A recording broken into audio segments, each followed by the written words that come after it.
Pemirsa, rakyat tidak mau lagi dibawa jalan mundur untuk memilih partai politik di pemilu legislatif 2024. Mereka ingin tetap bisa memilih langsung caleg seperti yang sudah berlangsung dalam 4 pemilu terakhir.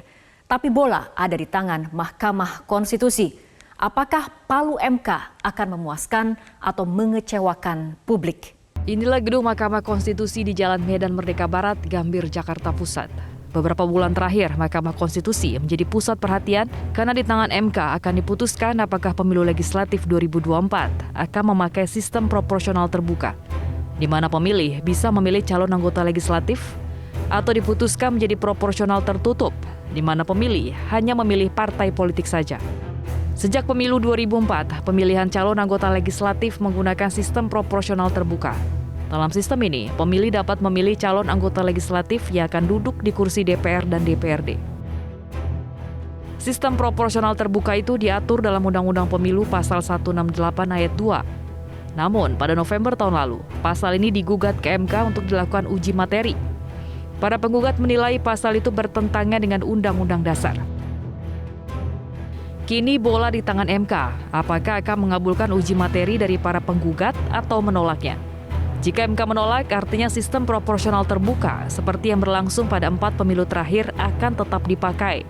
Sebaliknya, jika mengabulkan uji materi, maka yang akan dipakai dalam pemilu mendatang adalah sistem proporsional tertutup. Para pemilih hanya bisa memilih partai politik, bukan caleg. Bagaimana masyarakat menyikapi masalah ini? Ya nama caleg lah, kan udah biasa. Jadi nggak logo partai ya? Enggak.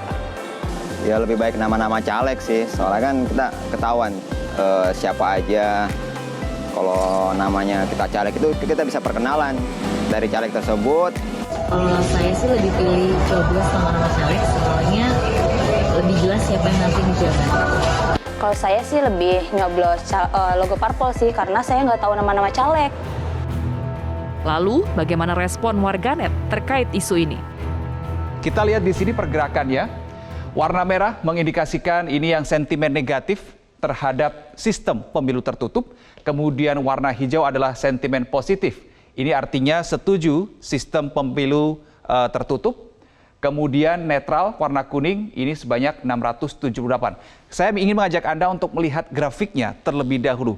Kita akan lihat dan analisis grafis diagram garis yang dibuat oleh Cakra Data dengan periode penelitiannya antara tanggal 26 Januari sampai dengan baru saja beberapa hari yang lalu 14 Februari 2023. Kalau kita melihat pergerakan diagram garis ini pemirsa, maka bisa kita lihat di sini mayoritas hampir di seluruh sekuens waktunya adalah untuk sentimen negatif terhadap pemilu tertutup lah yang paling dominan. Hanya ada di satu waktu saja antara sentimen negatif, positif, dan juga netral ini berada di satu titik yang sama. Tetapi selebihnya semuanya adalah sentimen negatif untuk pemilu tertutup. Kita melihat data di sini ya. Bahkan sempat di akhir periode penelitian ya, pengambilan samplingnya, kita lihat di sini sentimen positif justru paling rendah dibandingkan yang netral dan yang negatif. Ini adalah pergerakan bagaimana grafis data diagram garisnya pemirsa. Tapi kalau kita lihat detailnya lagi untuk sentimen negatif. Jadi ada total percakapan yang terekam dari tanggal 26 Januari sampai dengan 14 Februari 2023 oleh Cakra Data terkait dengan sistem pemilu tertutup ini ada total 6.822.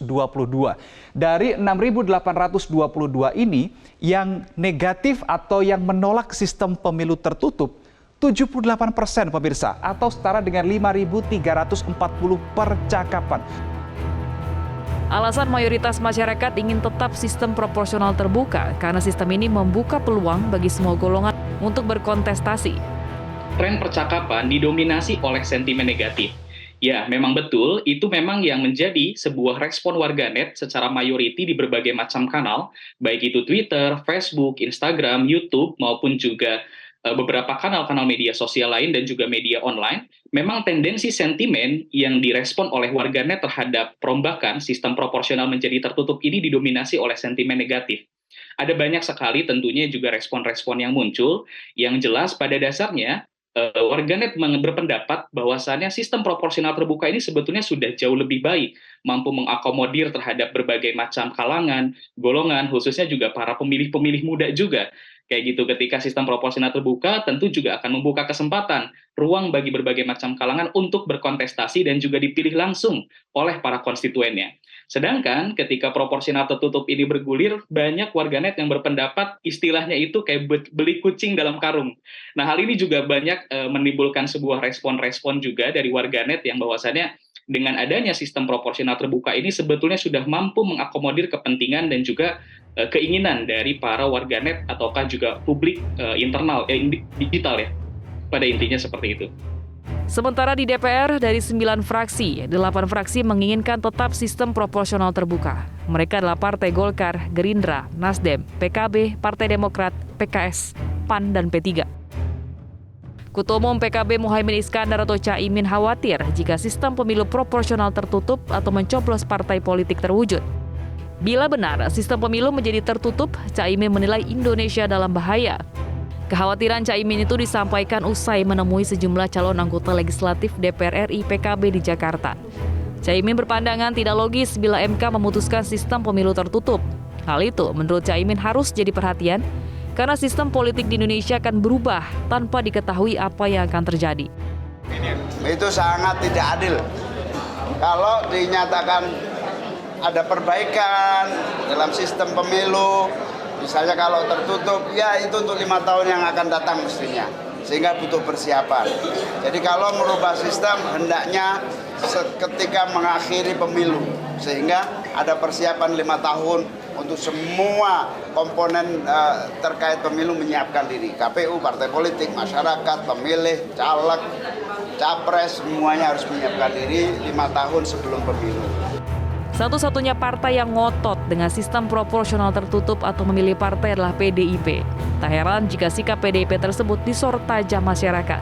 Sejak memang siklus kami pada pengambilan data mengenai perombakan sistem pemilu menjadi proporsional tertutup ini memang ada beberapa kalangan elit politisi yang mendapat banyak sorotan.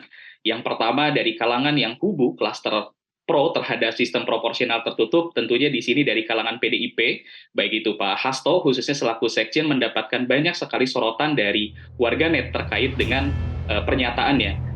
Yang pasti publik sedang deg-degan menunggu putusan MK. Apakah hak mereka untuk memilih langsung caleg akan dipangkas? Kita tunggu.